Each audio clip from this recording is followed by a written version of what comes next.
Assalamualaikum warahmatullahi wabarakatuh.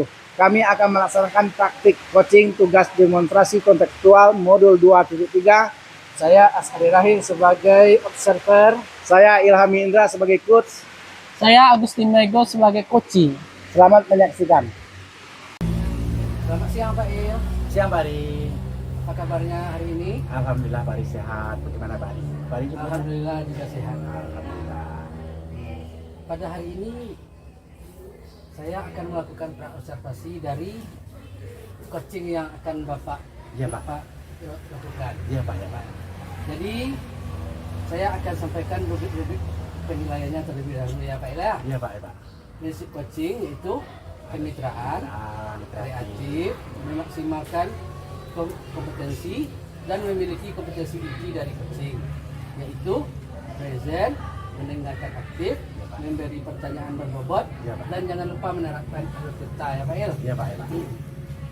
Jadi sebelum Pak Il melakukan coaching nanti, kompetensi coaching mana yang ingin Bapak kembangkan? Saya ingin mengembangkan ada 3 kompetensi Pak.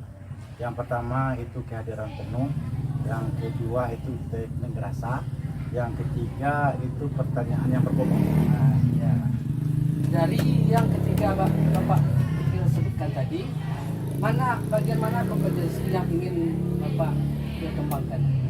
Kalau yang ingin saya kembangkan Pak, mungkin pertanyaan yang berbobot Pak. Pertanyaan yang berbobot. Iya Pak. Yang selanjutnya, indikator tercapaian dari tujuan pengembangan yang Bapak inginkan apa? Jadi gini Pak Ri, jadi ketika saya ingin mengembangkan kompetensi pertanyaan berbobot dari pertanyaan-pertanyaan saya nantinya kepada coaching, saya bisa menggali ide-ide yang bisa menemukan nantinya solusi dari permasalahan yang dihadapi oleh coaching saya. Gitu Pak Ri. Ya.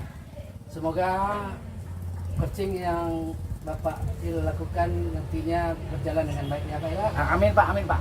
Ya. Terima kasih Pak ya. Ya, sama-sama Pak. Terima kasih waktunya Pak ya. Iya Pak. Kopi dulu Pak. Assalamualaikum Pak. Waalaikumsalam Pak Beko. Apakah Pak lagi sibuk sekarang? Tidak Beko. Tidak, aman. Ya. Alhamdulillah Pak. Bapak tidak sibuk sekarang. Meko ingin apa Pak? Saya ingin menyampaikan beberapa hal. Iya Pak. Kira-kira apa Pak yang saya rasakan saat sekarang Pak, itu selaku pembina OSIS banyaknya rekan-rekan saya yang kurang mau bekerja sama dan berkolaborasi dalam menjalankan program-program dan kegiatan-kegiatan dalam program OSIS Pak. Oh ya, jadi dari sini saya tangkap dari pernyataan dari Pak Menko tadi, adanya teman-teman yang tidak mau berkolaborasi dalam kegiatan OSIS. Iya Pak. Sebagai pembina OSIS. Iya Pak. Gitu ya. Jadi kira pada pertemuan kita seperti hari ini kayaknya loh, kira-kira apa yang menjadi tujuan kira dari pertemuan kita bicara kita ini? Tujuannya Pak, bagaimana apa yang harus saya lakukan Pak untuk bisa rekan-rekan saya tersebut bersama-sama dalam menjalankan program OSIS yang telah dirancang dan bersama-sama untuk membina pengurusan OSIS sehingga anak-anak OSIS yang lainnya dapat membantu saya dalam menjalankan program. Iya. Jadi itu tujuan yang Beko ya. Jadi mereka sadar dengan fungsi mereka itu. Mereka sadar dengan fungsi. Jadi kalau kita melihatnya Beko, bagaimana sih seharusnya seorang pembina OSIS tersebut benar ya atau ideal di mata Pak Beko? Yang ideal seorang OSIS itu Pak, dia bisa bekerja sesuai dengan fungsinya, saling membantu satu sama lain, menjalankan program, dan itu menjalankan kegiatan-kegiatan OSIS, saling berbagi tugas dalam membina siswa, terkhususnya pengurus OSIS, sehingga jika bekerja sama semuanya kita merasa ringan. Selama ini yang saya rasakan saya sendiri yang bekerja Pak. Hendaknya dari rekan saya itu tidak mau diajak atlet komunikasi dan berkolaborasi. Jadi inginnya Pak Menko ini seperti ini nih, balik sama Tiku, ringan sama jinjing. Iya, Gitu Pak Menko ya. ya. Ya, jadi kalau Pak Menko ingin nih, yang berat sama kita pikul nih, yang ringan sama kita jinjing. Dikira penyebab atau faktor dari rekan tadi itu sehingga mereka itu tidak melakukan tupoksinya dengan sebagaimana mestinya, apa sih yang menjadi faktor atau penyebab dari hal itu? Saya rasa mungkin Pak faktor yang penyebab rekan saya tidak mau berkolaborasi. Yang pertama saya mengkoreksi diri dulu. Apakah ada hal kesalahan yang saya lakukan? Tapi saya lihat saya rasa saya tidak melakukan hal yang lain. Yang kedua mungkin rekan-rekan saya tersebut mungkin kesibukannya yang lain sehingga mereka tidak meluangkan waktunya. Dan yang ketiga Pak mungkin mereka kemarin ditunjuk sehingga tidak sepenuh hati mereka menjadi pembina OSIS Pak. Mungkin seperti itu kendala-kendala sehingga mereka tidak mau berkomunikasi Pak. Itu yang dapat saya gambarkan Pak. Jadi dari sepanjang penyampaian Menko tadi, ya, jadi ada dari sebelum ini yang kecil yang membawa perubahan ya, kenapa Pak? Ada Pak, langkah-langkahnya yang saya lakukan itu yang pertama saya mengadakan rapat. Dalam rapat tersebut kita lakukan keterbukaan satu sama lain. Apa yang dirasakan, apa yang harus diperbaiki dan lain-lain. Nah dari itu semua sedikit membantu dan menyadarkan baik itu rekan-rekan semua tim sehingga sering berjalan dengan baik. Jadi selain dengan cara itu, kira ada lagi nggak acara yang lebih mungkin yang lebih skopnya lebih besar sehingga perubahan itu langsung prosesnya bagus? Saya rasa saya dapat melakukan menanyakan secara langsung mungkin Pak pada yang bersangkutan apa penyebab sehingga dia tidak mau berkolaborasi atau tidak mau ikut terjun aktif dalam membina kepengurusan ini walaupun dia sebagai pemain. Jadi dari sini saya tangkap itu ada salah satu langkah yang Pak Menko lakukan itu adalah komunikasi dua arah. Oh iya Pak.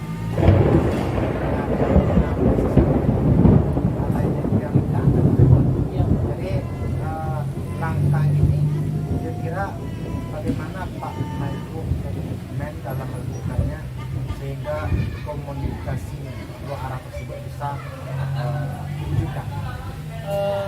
Komitmen yang saya lakukan tentunya kalau sama rekan saya selaku urusan bisnis saya akan berbagi praktik baik kepada rekan saya tersebut dan mengajak rekan saya tersebut melakukan hal-hal tersebut. Salah satunya budaya positif. Kapan Bapak Menko mau lakukan kegiatan? Insya Allah kalau enggak hari besok saya akan lakukan dalam minggu ini Pak, melakukan pertemuan dengan rekan saya tersebut dalam bentuk rapat kerja kami selaku Nanti secepatnya Pak Menko ya. cepatnya demi kelancaran dan OSIS di SMA kami tersebut. Jadi Pak Menko, dari upaya yang Pak Menko ingin lakukan tersebut sehingga nantinya bisa rekan tersebut bisa maksimal berkontribusi artinya Ya. dikira bantuan atau sumber daya apa yang Bapak Menko inginkan? Yang pertama bantuan yang perlu dalam saya menerapkan itu Pak, dukungan dari kepala sekolah. Dengan adanya dukungan dari kepala sekolah, baik itu dukungan materi maupun itu sangat membantu kami selaku pembina OSIS untuk melakukan kegiatan-kegiatan dan kesuksesan dalam program OSIS. Yang kedua Pak, mungkin dengan kami mengikuti pelatihan kepemimpinan, khususnya kami selaku pembina melakukan cari pelatihan sehingga kami lebih cakap lagi dalam memimpin dan membina OSIS sebagai pembina OSIS. Ya, itu bantuan itu ya Pak Mego ya. khusus Pak, yang sangat-sangat perlu tentunya dukungan semua warga sekolah, Ya luar biasa. khususnya dari siswa, rekan sejawat atau guru-guru yang berada di sekolah. Ya luar biasa Pak Mego ya. Rencana aksi yang ingin Pak Mego lakukan Iya Pak. dan bantuan sumber daya yang ingin Bapak harapkan dari pelaksananya kegiatan tersebut. Sangat besar harapan saya untuk itu. Semoga kegiatan nyata atau evaluasi yang Bapak ingin lakukan itu berjalan dengan baik, sukses, dan rekan-rekan yang sebelum kelengah itu bisa bersemangat untuk bisa memajukan proses di sekolah Pak Mego. Iya Pak. Ya. Itu sangat berguna sekali Pak. Lancarnya kegiatan tidak tergantung dengan saya sendiri, Iya, melainkan tergantung kita bersama. Kolaborasi Pak Mego ya. Ya semoga kolaborasi Pak Mego dengan warga sekolah berjalan lancar Pak Mego. Amin Pak. Nah, jadi semoga kegiatan ini bisa terlaksana dengan baik dan menghasilkan hasil yang lebih progresnya lebih nampak. Iya Pak. Ya. Jadi demikian mungkin yang ada yang lain yang mungkin Pak Mego katakan. Sebelumnya terima kasih Pak, Iya. Bapak telah meluangkan waktunya. Dari percakapan kita kali ini Pak, Bapak telah membantu saya untuk menyelesaikan apa yang menjadi sedikit mengurangi semangat saya dalam membina akan menjadi pembina OSIS Pak. Iya, iya. Dan dengan ini kesempatan kita ini menjadi saya lapang atau senang Pak, sehingga mengurangi beban pikiran saya dalam menjadi pembina OSIS dan membina siswa-siswa yang OSIS di sekolah. Terima kasih Pak. Rasa sama juga. Ya Pak. Lagi nilai lah. Saya Ya Pak Ari. setelah melakukan coaching tadi bersama Pak Mego, Ya. bagaimana perasaan Pak Il setelah melakukan? Oh, luar biasa Pak Ari. Saya senang sekali bisa membantu teman, membantu coaching saya, bisa menemukan solusi dari permasalahan yang dihadapinya. Jadi di sini saya sangat sangat senang sekali bisa menjalin kemitraan dengan coaching saya, sehingga yang bersangkutan pun itu merasa plong dengan solusi yang dia temukan sendiri. Dari pengamatan saya sebagai observer tadi ya Pak Il, Ya Pak. saya sudah melihat capaian indikator yang Pak Il lakukan Ya Pak. dengan kemitraan, kreatif, memaksimalkan kompetensi, sehingga coaching itu menemukan solusinya atau coaching menemukan solusi dari masalah yang dihadapi. Iya Pak, saya tadi berhasil Pak, sesuai dengan apa yang ingin saya kembangkan Pak, yaitu pertanyaan berbobot. Jadi saya berusaha memberikan pertanyaan-pertanyaan yang bisa menggali ide-ide dari si coaching, sehingga si coaching itu akhirnya tanpa disadari itu mengarah ke solusi yang dia sangat butuhkan. Selamat ya Pak Ilna telah melakukan coachingnya dengan baik. Iya Pak. Semoga di akhir-akhir yang lain bisa baik lagi ya Pak. Iya, terima kasih atas waktunya Pak dari pengamatan Bapak dari hasil coaching saya. Ya, Terima kasih Pak ya. Ya, lupa